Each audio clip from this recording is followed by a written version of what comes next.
But a bad bitch is not just a bad bitch posing for the world. A bad bitch is a bad bitch through and through, okay? Bad bitch, no. This is a bad bitch's guide to grief. I just want to say, grief sucks. Grief is just all that love that a bad bitch holds that has nowhere to go. So let's give it somewhere to go. That's a bad bitch. You know bad bitches. We love hard and we lose hard too. But bad bitches learn to carry both. And no one gives you a manual. So today, let's try to write one. Let it make you a stronger, better person. Let it inform your service. Let it inform your voice. Let it inform what you're here to do. Grief is fuel. Pain is fuel. Pain is beauty. Art comes from pain. Comedy comes from pain. It's one of the few things in life that can split you completely in half, shatter you entirely. And it's like, you gotta keep walking around like you're fine. When you're experiencing grief, it makes you aware finally of how many other people are probably experiencing grief throughout your daily life and you don't even realize it, right? And the fact that you clicked on this video, right? You're not here by mistake. You're here because something's been lost, right? Maybe it's someone, something, a version of you. Sorry if it's windy. Could have been like a future you thought you were heading toward, a relationship, a dream you had, a sense of safety maybe that's been taken away. Maybe it's even like your identity, right? And I want you to know that like, this is like a safe space. I know it's the fucking internet, so whatever, but this definitely isn't a lecture. I just want you to know. It's just like a self-help checklist for bad bitches. And because like, that's how grief works. You need other people, you need connection. We don't have to do it all on our own. Grief is like a slow, gnawing pain, but it's also like a sharp dagger, and you don't really feel it all at once. You feel it in like fragments, like tiny, sharp, like memories, emotions, like big blank silences sometimes, and like weird outbursts of tears at the grocery store or somewhere. So just breathe, you know. You don't have to hold it all together. That's not your job right now. Like, you don't have to be okay right now. You don't have to be okay. You're gonna be okay, but you don't have to be okay all the time. This is all momentary, and you're a bad bitch, and I'm here to remind you. And this is a bad bitch's guide to grief. And not because grief is glamorous, but because it's like the price we pay for just loving so hard.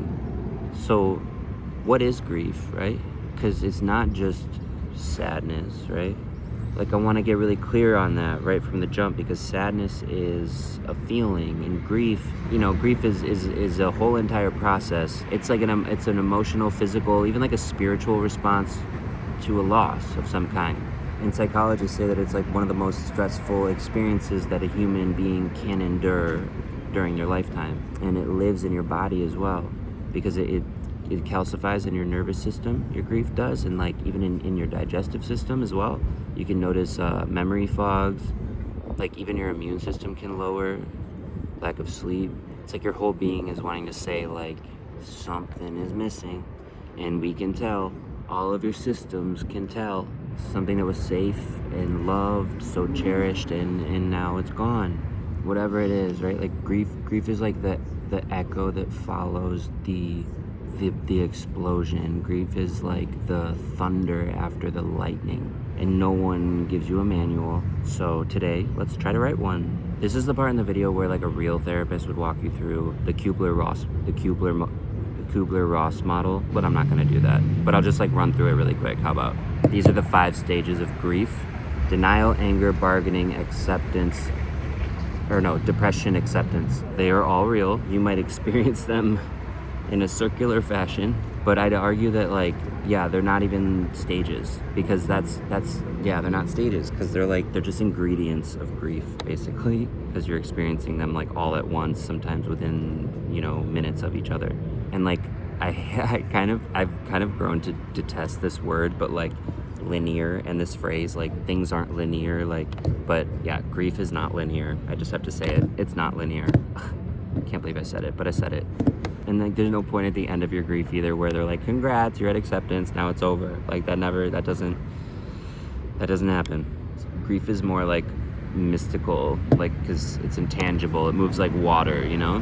So instead of 5 stages, I wanted to break them down into 3 phases, chapters, if you will. Phase 1, chapter 1, the shattering.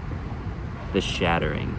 This is when everything shatters This is when every single thing is broken and absolutely nothing makes sense, and you have absolutely nowhere to, like, you have absolutely no idea what to do. You don't even know where to step, walk. You don't know what your thought is to think. You don't have words. It's the moment of, like, impact. It's the what? It's the text you never thought you'd get. It's the hospital room visit. It's the quiet breakup. Or, yeah, it's wherever there used to be a presence and now there's not. The passing of a pet. It's the shattering. And in the shattering, your system, like, shuts down in order to, like, protect itself. Like, time is kind of frozen. You feel disconnected completely from reality. You're either, like, robotic or hysterical or both. It's like your identity is suspended in limbo completely. And this is where denial and anger comes in as well.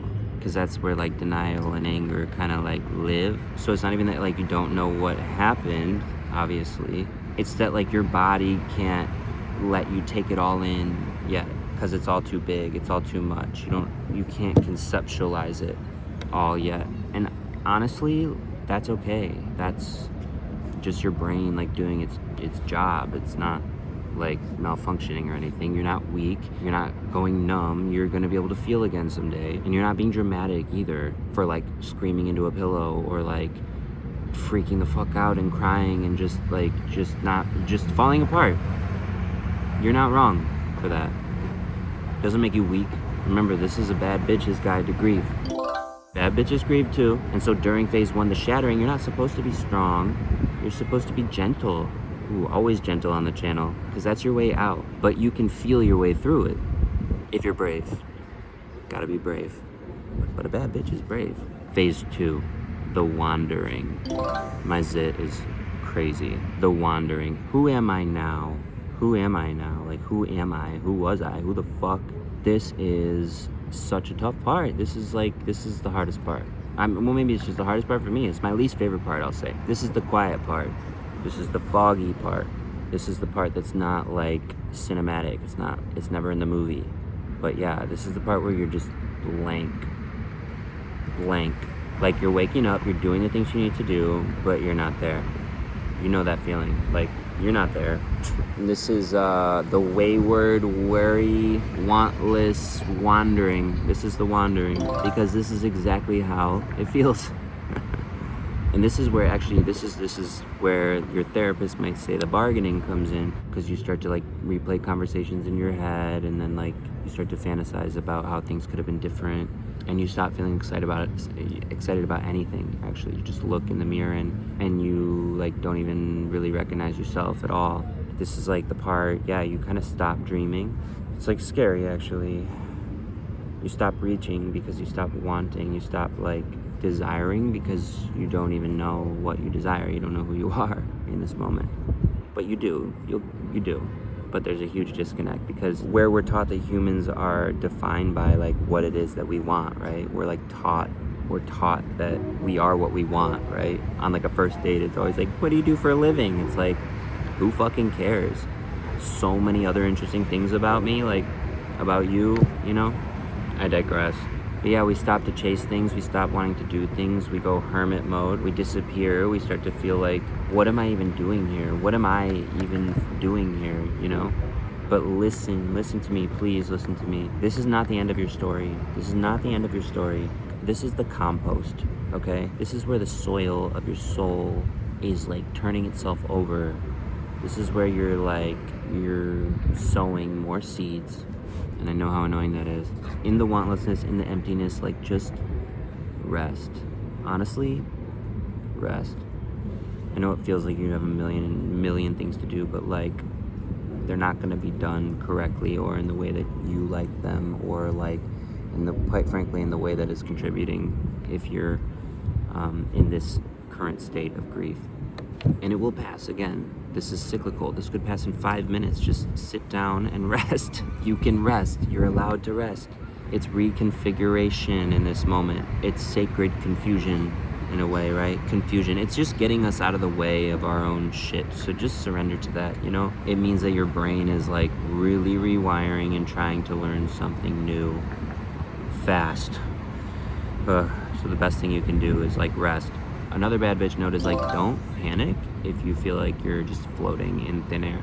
Don't force the clarity, like make your bed or like, you know, water a plant. Like do something that is so remedial. Try to just like almost humanize your grief in a way. Like try to get to a place where you're not afraid of your grief. Even if you have to whisper like, I'm not afraid of you, bro. Phase 3, the becoming.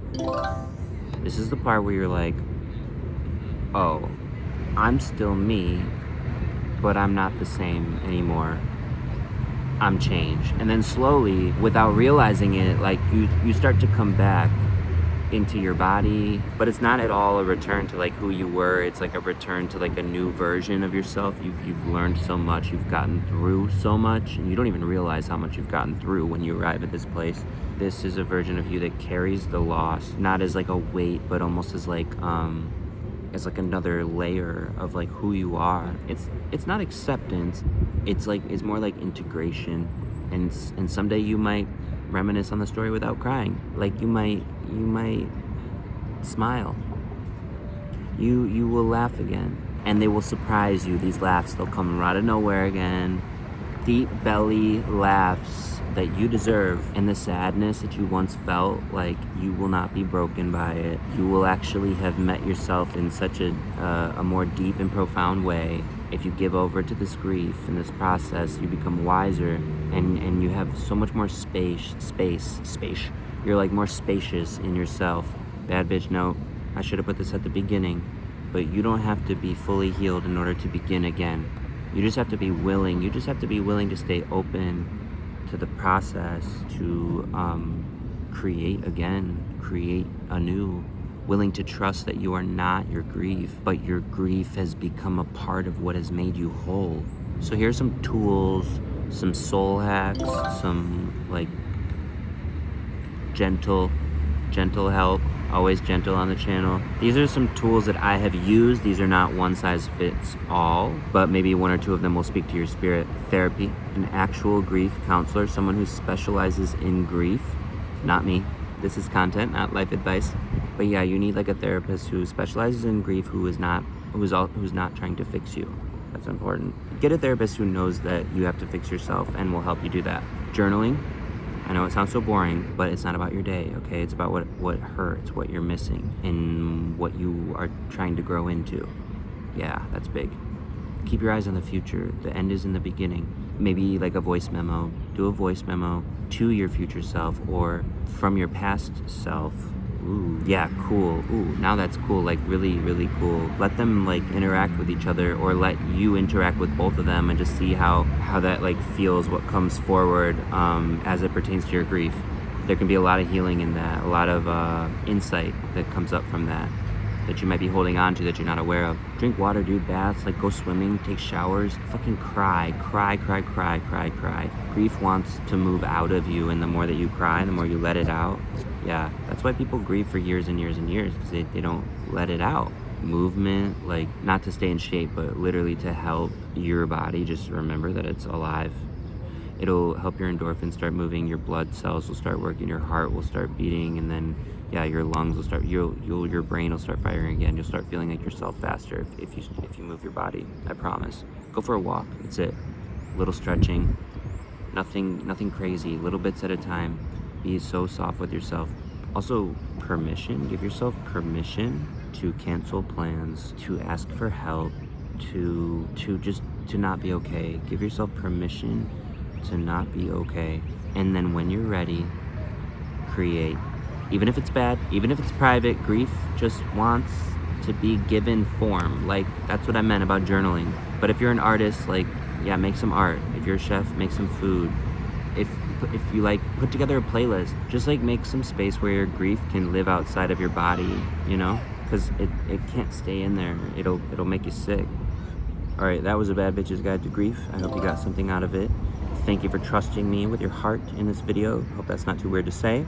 Thank you for showing up, and thank you for showing up to your own pain. That's so brave. Having curiosity about it, like, who does that? That's so powerful. You're so much farther ahead than you even realize. You're doing amazing. You have every right to be proud of yourself during this time, because that's what a bad bitch does. A bad bitch celebrates themselves even when they're feeling low, because a bad bitch knows that a bad bitch is not just a bad bitch posing for the world. A bad bitch is a bad bitch through and through, okay? That doesn't change, that doesn't waver. A bad bitch just lives for the truth of their soul. That's it. And grief is just all that love that a bad bitch holds that has nowhere to go. So let's give it somewhere to go. Let it flow out into our stories, our rituals, our becoming, our communities. Like, let it make you a stronger, better person. Let it inform your service. Let it inform your voice. Let it inform what you're here to do. Grief is fuel. Pain is fuel. Pain is beauty. Art comes from pain. Comedy comes from pain. All the best things come from pain. And I'm not saying it's easy, and I'm not saying it's fun, and that we look forward to it. It's not what I'm saying. I'm saying that you're not broken. You are falling into place. You're still here. You're still standing, and that is so much more than you even know. I hope this video made you feel supported in some way, shape, or form, and I hope I'll see you in the next one.